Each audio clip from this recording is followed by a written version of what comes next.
Welcome to the Fly Fishing Insider Podcast. I'm your host, Greg Keenan. This is Season 3 of the Fly Fishing Insider Podcast. In this episode, we aim to bring you the biggest and best stories from those who work and make our fly fishing industry truly great. The Fly Fishing Insider Podcast dives deep into the past, present, and future of all our guests, uncovering their amazing stories and journey. Join us each week as we interview a new podcast guest. Also, if you're new to the show or not yet a subscriber, make sure you hit subscribe after this episode. Welcome to the Fly Fishing Insider Podcast. Today, our guest, Keith Webster. Keith, welcome to the show. Thanks for having me. Yeah, no worries. I know you're out there in the Windy City, but we are talking about fly fishing today, and we're talking about anchors, and you are the owner of the Tornado Anchors, which are really catching on by storm here. So, Keith, I'm going to start the interview here like I always do. Tell us a bit about how you got into fly fishing and your passion and love for fly fishing. Well, really, I kind of got started fly fishing a little bit later in life. And it happened just a random business trip, and I found myself in the North Mountains of Georgia with a client that told me that I should stay for the weekend to go fishing. And little did I know that he meant fly fishing. And I had been gear fishing casually pretty much my whole life, kind of growing up with my dad doing bass fishing, but nothing really serious. And I found myself in a stream in the North Mountains of Georgia, and with a fly rod in my hand. And it was one of those kind of aha moments. I mean, the first minute that I stepped in the river and kind of understood what the goal was, it had me. And really, I mean, I've been hooked ever since. And that was actually probably about 20 years ago or so. Crazy. That's, yeah. So are you avidly out there, like, in the suburbs of Chicago fishing, or do you travel? I know we talked off air and you mentioned you go to Florida for a bit. So do you like fish the salt now? Yeah. Like walk us through all that. I don't. I've not done the salt. But I mean, in Chicago, even though we're not necessarily known as being the most outdoor community, we really have a great smallmouth fishery. So we spend all summer chasing smallmouth in local rivers in and around the city of Chicago, and it's some fantastic fishing.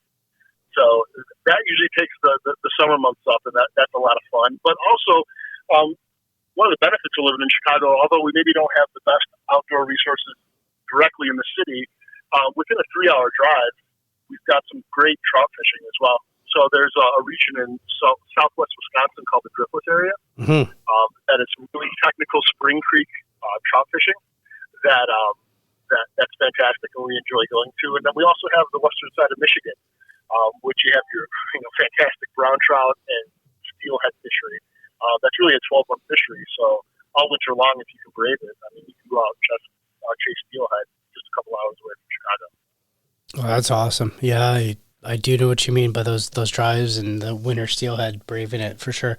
So being spoiled, I guess you are kind of spoiled, like you say. I mean, it's just a short jaunt to fish many different fisheries, and it sounds like a year-round fishery. So what I want to focus in on or kind of highlight here is like, when did you recognize that your love and your passion for fishing, you're like, man, I need to start something in the fishing industry? Like, did that happen? Did you sit there and say, I really want to be involved with the fishing industry? Like, how did Tornado Anchors kind of like fall into place here? Like, yeah, share that with us. Randomly, I guess is the best answer.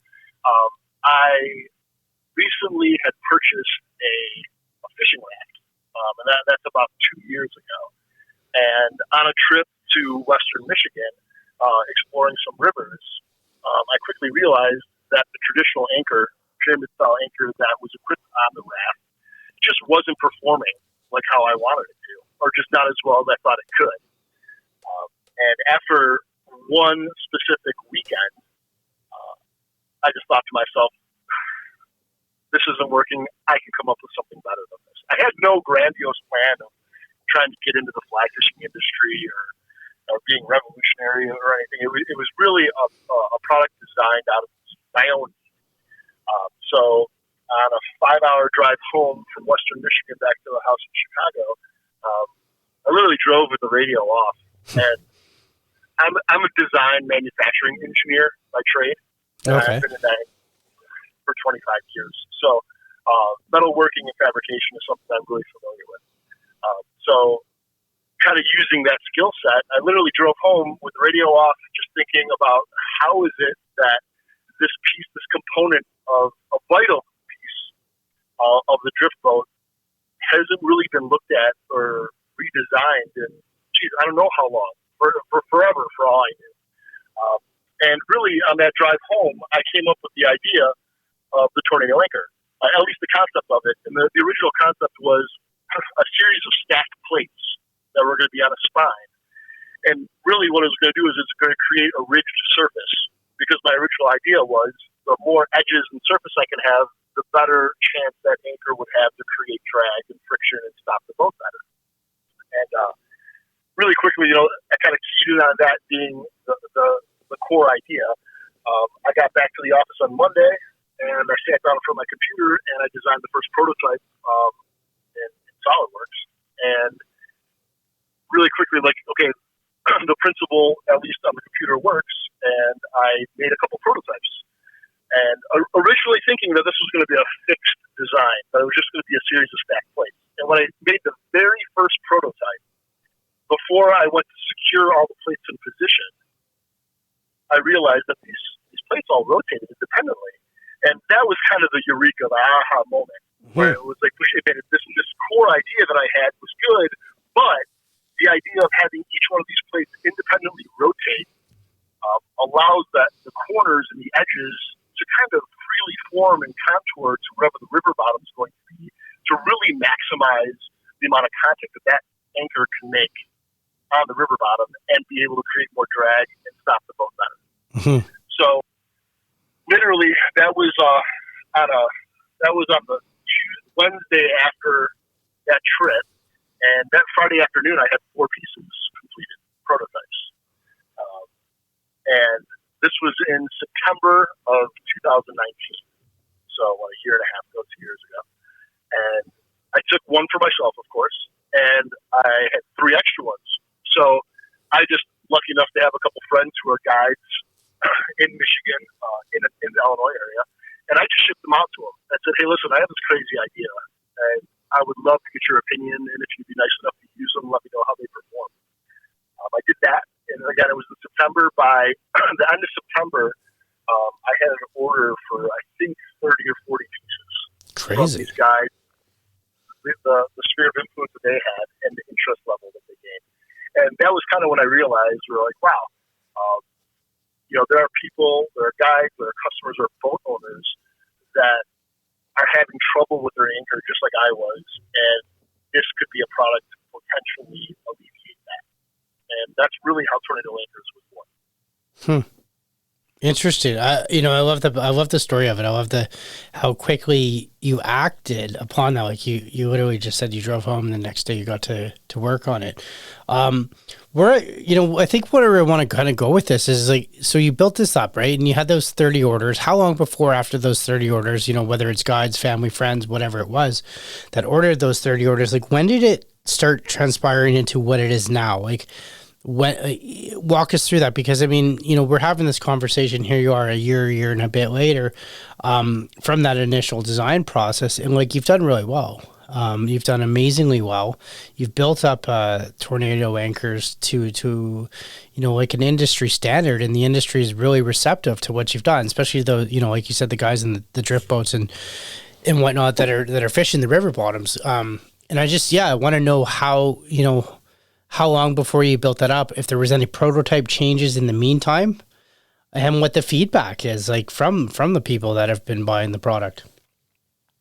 Yeah, so in the fall of 2019, so after like the October or so, really that first design pretty much stayed true. There were some small size changes just to accommodate what we call standard weights. So our standard weights at that time, we offered a 25-pound, a 34-pound, and a 45-pound anchor, which was kind of hitting the industry standards for different types of drift boats and the kind of size and weight anchor that would be associated with stopping those boats. So really, that was really the only kind of, not even change, just kind of making sure that the design and the weights fit into those parameters. Continued to work with the guys and get field testing feedback, and everything was really positive.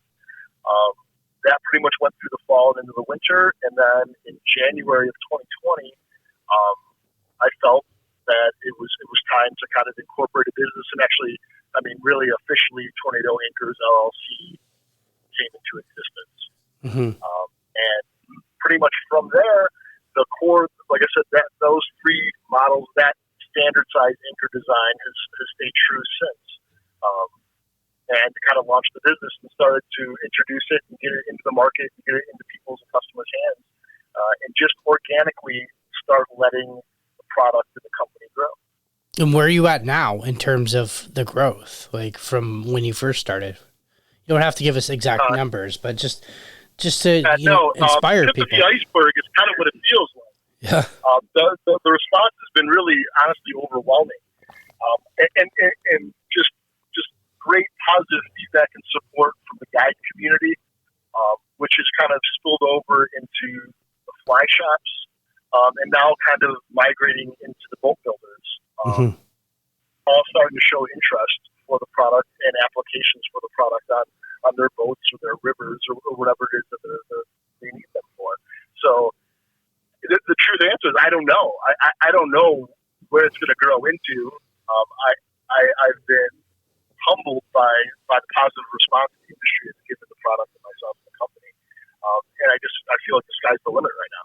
Yeah, of course. No, for sure. Well, hey, we're supportive as well. So, with that said, and that's where my next question, when you kind of started into it, there was basically who are buying these? Like you said, the guide community, boat builders, where are you how are you marketing this product to these people and getting the knowledge out that this is a superior anchor to a pyramid anchor in a river setting? Sure. And before I answer that, I want to add, and I probably left out one of the biggest parts of this whole design evolution of the product.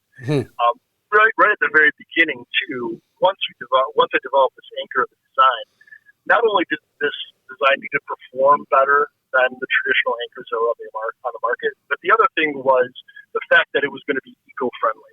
The fact, and specifically saying that it was going to be a lead-free product. Traditionally, historically, driftboat anchors are made out of lead, and everybody knows, lead is not good for the environment, not good for the river, not good for us, for drinking water. So it was a design criteria that I had that whatever the materials were that we were going to use to assemble this anchor was going to be as inert or eco-friendly as possible. So one of those challenges, not a challenge, but it was the fact that, so the whole anchor is built out of galvanized steel. Okay. So that I bolt the plates and everything. So there is no lead in this anchor whatsoever. So, and to say that was maybe like a secondary criteria, and it's probably the truth when I was designing it for the performance.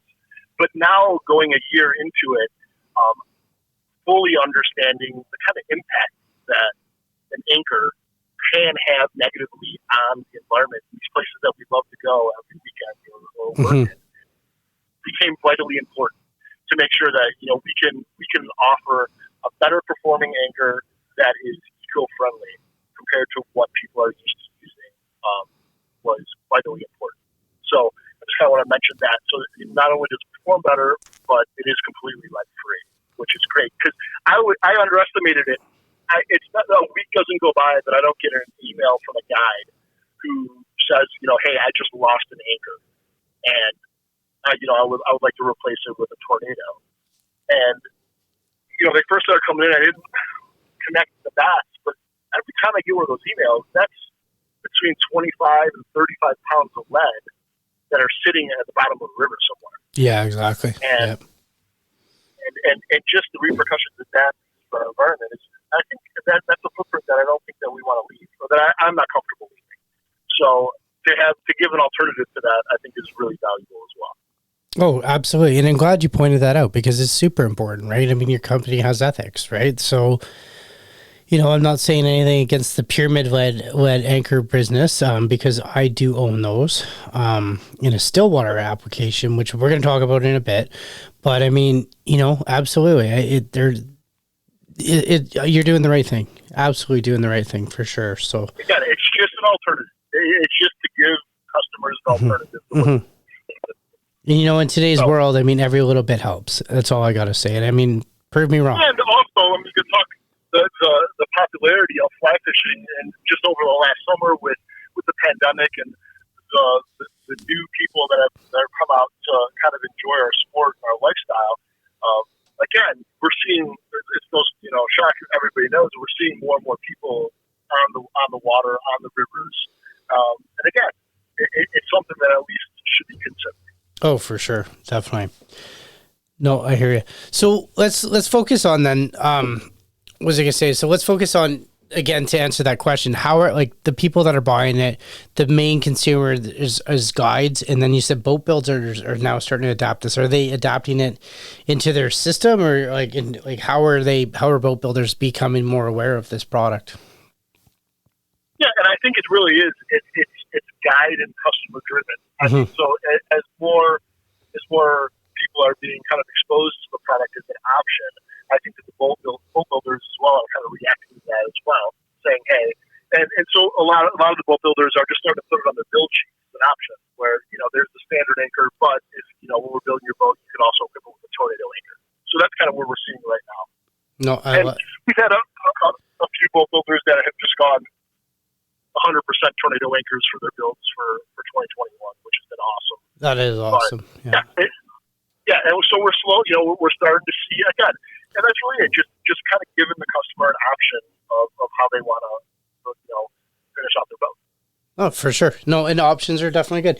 So, Keith, here's where we're going to go, because everyone knows I'm a huge Stillwater guy, and up here in British Columbia, we have Stillwater, and we have a marled bottom, quite a bit of a marled or a muddy bottom in our lake setting, our high mountain lakes.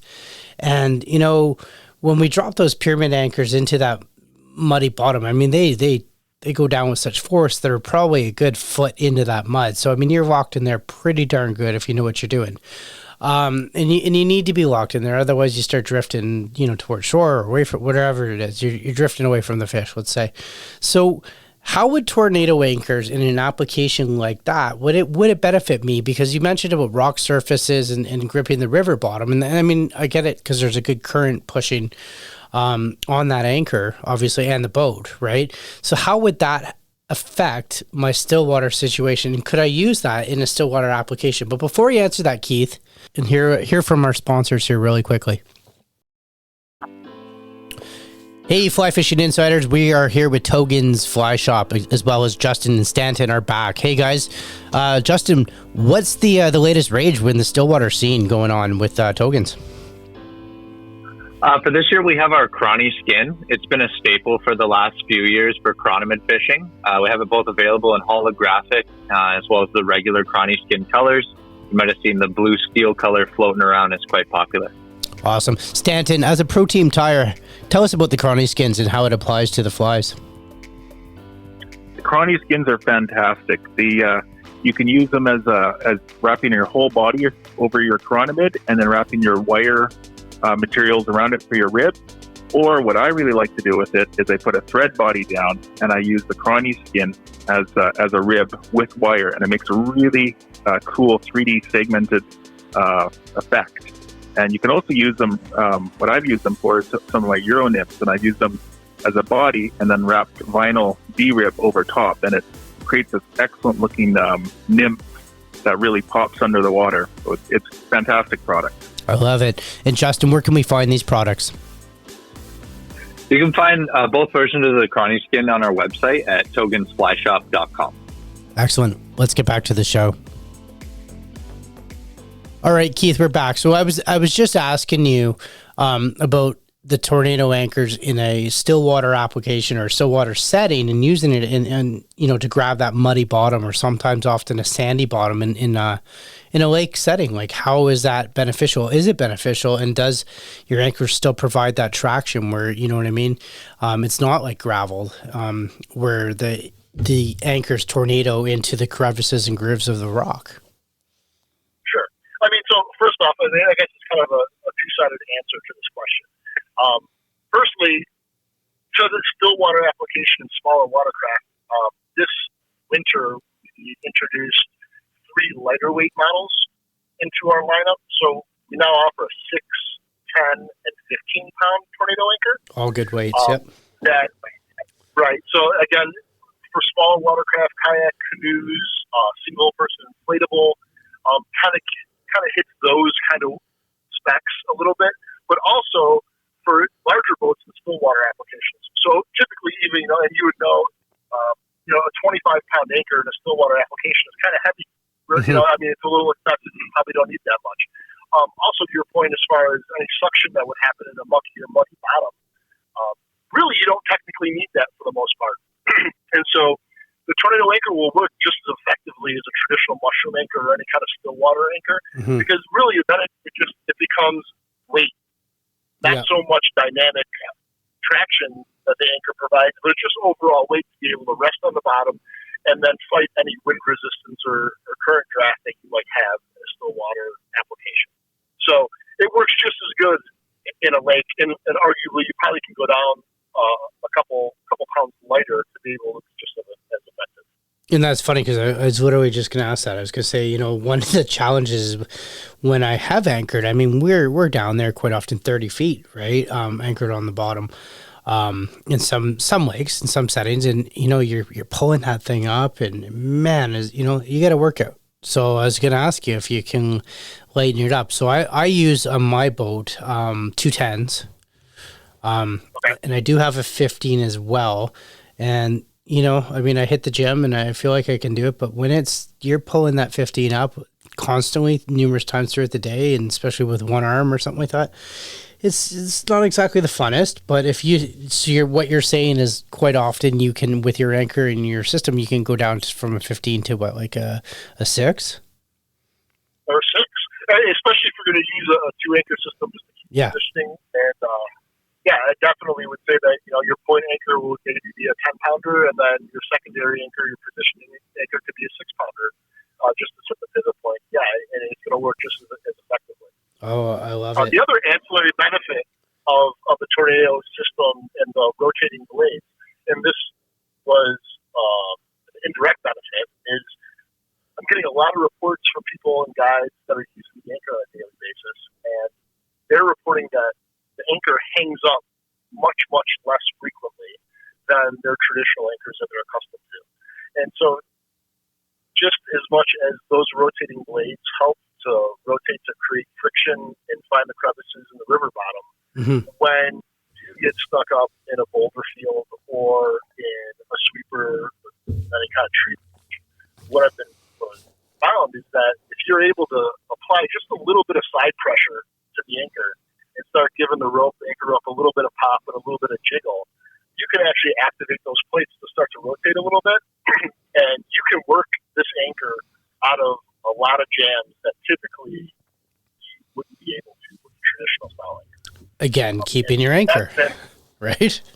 Right. And again, keeping your anchor and, allowing you to happily go down the river as normal, and again, not leaving anything in the river behind. So, again, I wish I could tell you that was part of the whole design idea, but it wasn't. But we're finding now that it's coming up more and more often. Mm-hmm. It's just easier. It's just easier to pull up off the bottom, easier to get out of jams. So that's great. And that works the same thing for still water as well. If you're down 28 feet, and all of a sudden you give that a tug and it's on something. The ability to maybe kind of pivot the boat around a little bit and give it a couple pops to know that it's going to come up, or at least have a higher level of confidence it's going to come up. That's a big deal. There's been times my anchor's been, I swear it's been 2 feet into the marl or into weed, and you're just tugging, and I'm out of breath pulling that thing up. You know what I mean? And it's only 10 pounds, but it's just, 400 pounds of vegetation on there. Exactly. I'm out of breath. Maybe I'll fall in. Who knows, right? I mean, I'm young now, but if I ever get older, gosh, I don't know what I would do. So definitely take a look at your system, and I think that might be the actual option for that. So another thing too that I wanted to ask about, you mentioned that you have 3 to 4 new anchors in your lineup. How many anchors do you have in your lineup, and what are the weights? What are your most typical weights that you're selling as well? Right. So we've got 7 standard weights in the anchor design. Like we talked about, we have a 6-pound on the lightest, and then a 10 and 15 pound. Those are our smaller profile or our smaller anchor designs.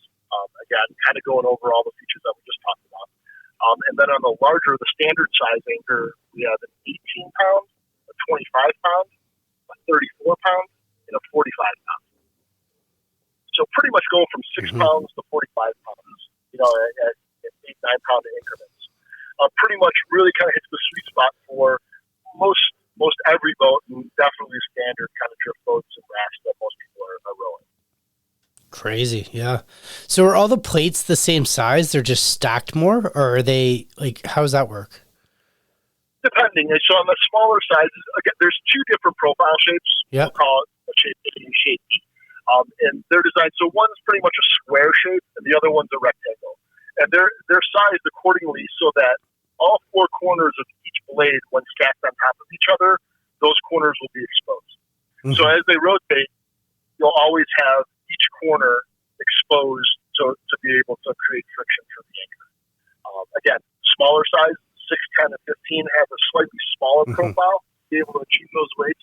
And then the standard size from 18 to 45, again, as you alluded to, they're just more plates stacked on the spine to be able to get the weights that we're looking for. Crazy. Also to that end, we also offer customized weighting as well. Okay. So even though we feel that probably those standardized weights are going to probably fit 98% of everybody's needs, we do offer the ability, if somebody is dead set on having a 30-pound anchor, you could just contact us and we can build that up for you. I mean, we've even built some for some larger boats like Columbia River boats that they wanted 62-pound anchors. These really heavy ones to be able to fight the current. So we were able to make those as well. So, you're not necessarily locked into those weights, even though we kind of feel that those weights probably fit most people's needs. Crazy. And I saw a recent post on Instagram. I think it was on Schultz Outfitters, and I know that you did a custom thing for them. So do you offer custom painting as well, or dipping, or how are they coated? Yeah, so these are all powder coated. So usually eco-friendly powder coat. So it's galvanized steel material, and then we put powder coat over there. There's two reasons for that. One is superficial; it just looks nicer for a product. But number two is it actually fills in all the pores of the steel, and it creates a smoother surface. So in that stacked assembly of plates, it allows those blades to more freely rotate. Okay. That's the reason why they're powder coated. And it also now, kind of as you alluded to, it gives us the ability to customize colors as well. And although that's not something that we've 100% rolled out with yet, we're starting to kind of test the waters a little bit. And, so we work with Schultz Outfitters, and they've got a sub-brand of Small Jaw Syndicate. Smallmouth fishing is kind of dear to my heart. And so they've got a logo for that and a color combination. And we just messed around and we came up with this Small Jaw Syndicate co-branded tornado anchor that was orange and black blades. Kind of fit along. And apparently, and that was just last week that the public saw those for the first time. Yeah, I like them. They look great.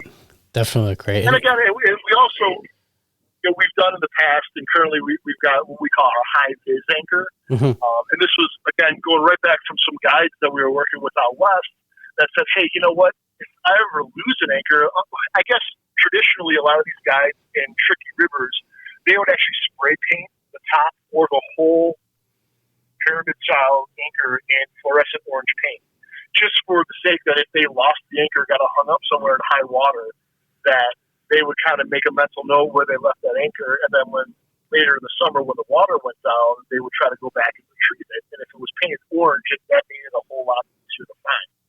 We had the idea to do this high vis test. So we made a few anchors that are orange, safety orange, and lime green. They're about the loudest color combination you could think of.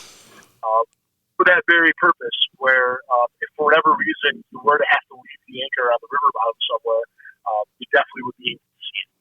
So those are kind of just different things that we're kind of messing around with to be able to offer more benefits to the product.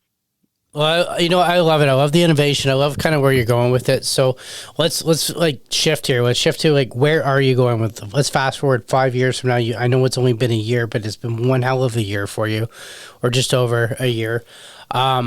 Where are you going with this? What do you want to see this brand do? Like, where do you think is there other accessories? Is there interchangeable plates? Like where do you want to, sky's the limit. Tell us where you think you see this going. Oh, that's a great question.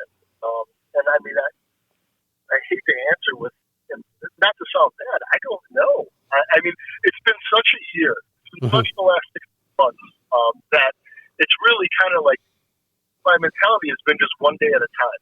And kind of really reinforcing that, we've got a good design, we've got a good product, and I just still feel that there's a million miles to go to just expose and kind of show people the benefits of the design that we have for fishing applications. So really, I've really been focused on that because, I just think that's where my focus is right now. I mean, here, I'll throw you a bone, I guess.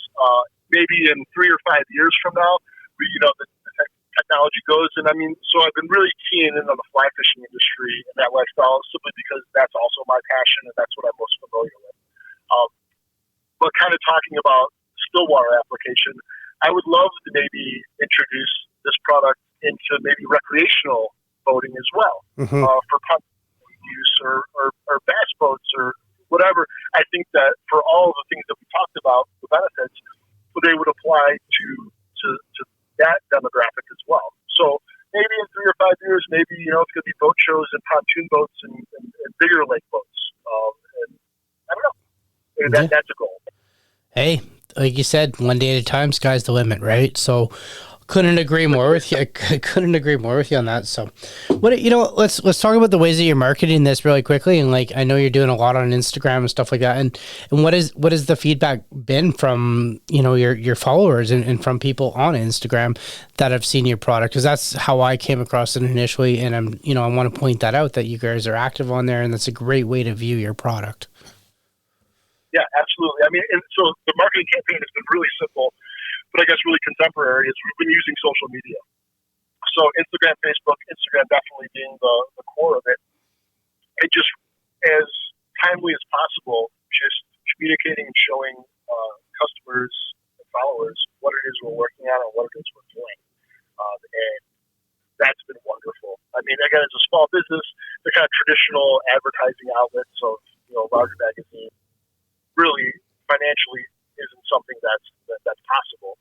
And that's the beauty of social media, where you can really target and your customers, or at least the interested parties, and really kind of get them to find out about your product and learn more about it. And, really, that's been the extent, and it's been amazing, the response that we've got.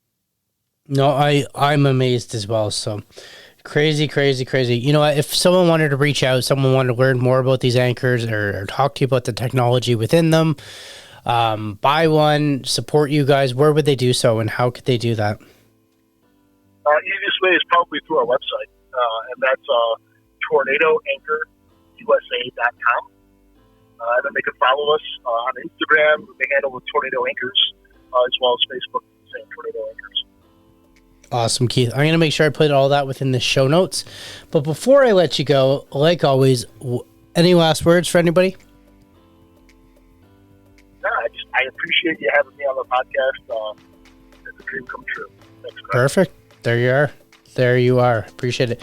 Keith, I want to thank you, and listeners, I want to thank you guys as well. So Tornado Anchors, awesome. I'm going to make sure I put all those details in the show notes. Give them a like, give them some support, show them what you guys got. So, alrighty. Hey, thank you, and I'll see you guys next week.